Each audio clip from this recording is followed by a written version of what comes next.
Hey everybody, this is Pastor B and welcome to Roadmap to Breakthrough, where our goal is to join together and create a community where all of us can journey together towards the breakthroughs that we want to see in life. And last week we began some discussions about what we call breakthrough blockers, or the things that block our breakthroughs. And last week we talked about self-doubt. You can pick that up on our Facebook page, kind of find out what was said about that by going back. This week we talk about another breakthrough blocker, which is laziness. You know what it is. Laziness is our refusal to do what we know that we should do.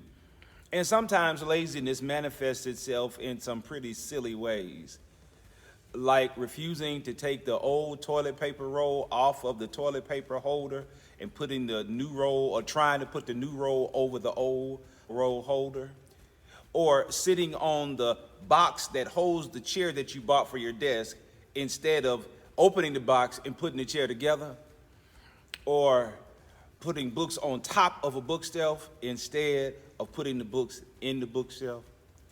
All those are signs of laziness in a simple way, but we also know that laziness can be very detrimental, like when we're too lazy to take our medications in the morning, or we're too lazy to cook at home but instead eat out all the time, or when we're too lazy to help our siblings or our other family members care for a sick loved one, which ultimately wears them out, or when we're too lazy to call a person that has been in our spirits and on our minds, and all of a sudden they pass away and we can't talk to them anymore. These are the dangerous responses or outcomes of our laziness. And I've been hit by the lazy bug every now and then. Hey, I just need to admit it, that there have been times in which my Christmas tree has been up a little too far into January. And there have been times in which I knew the projects that I needed to focus on, but I just kept putting them off and putting them off and putting them off and putting them off, only making things more difficult for myself. And this is what we have to remember when we talk about laziness.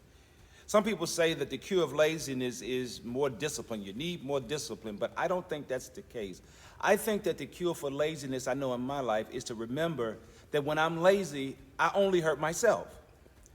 When I don't do the things that I should do, the only person that suffers is me. When I, for example, or when someone doesn't help the people around their home who are trying to clean up and keep it straight and keep it going, well, all that does is destroy those relationships. Or when we're too lazy to cook our own food and we eat out every day, well, all that really does is take money from us that we could be saving, and depending on what we're eating out, destroy our own bodies. For me, the key to defeating laziness in my life, and I don't have it totally beaten, but the key to defeating laziness and the way I've gotten better is recognizing that laziness hinders my growth and my development, and ultimately can slow my journey towards breakthrough. And so when we're faced with the lazy bug, the question that we need to ask is not what do we need to do. We generally know what we need to do. The question we need to ask is, who do we want to be? And where do we want to go in life? Because laziness can put those plans in jeopardy. In the Gospel of Matthew, chapter 25, Jesus talks about laziness in a sense. He tells the story of 10 virgins, and we often call these virgins the wise and foolish virgins. Now, all of these virgins had some lamps. However, 5 of the virgins, they got some oil to go in their lamps, so that in the event that the bridegroom was to come and the doors to the wedding banquet would be open, they could light the lamp and head on in. That was the 5 wise virgins. But the story that Jesus tells says to us that the 5 foolish virgins did not have enough oil for their lamps. Both of them had the lamps, and both of them had places to go. But only 5 of them had the oil, had put the time in, gone to the store to get the oil they needed so that the lamp could burn and so that they could be ready to go to the wedding banquet when the bridegroom came.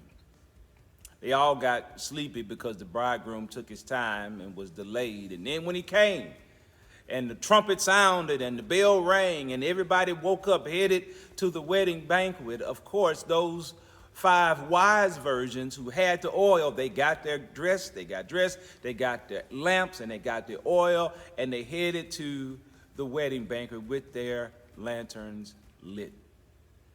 But the 5 foolish virgins who were too lazy to get the oil, well, they didn't have what they needed so that their lamps could burn and so that they could find the way. And by the time they went to the store to go and get some oil, well, the doors of the wedding banquet were closed and they were left out in the cold. Remember that that's what laziness does in our lives. It leaves us out in the cold. It blocks the way for us to be in the places we want to be in, and it could potentially put a pause in your journey towards breakthrough. So to you and to me, let's defeat the demonic spirit of laziness. Let's get the work done. Let's do what we need to do to see breakthrough in our own lives. This is Pastor B. God bless you and God keep you. Roadmap to breakthrough. Whatever you do, stay in the road.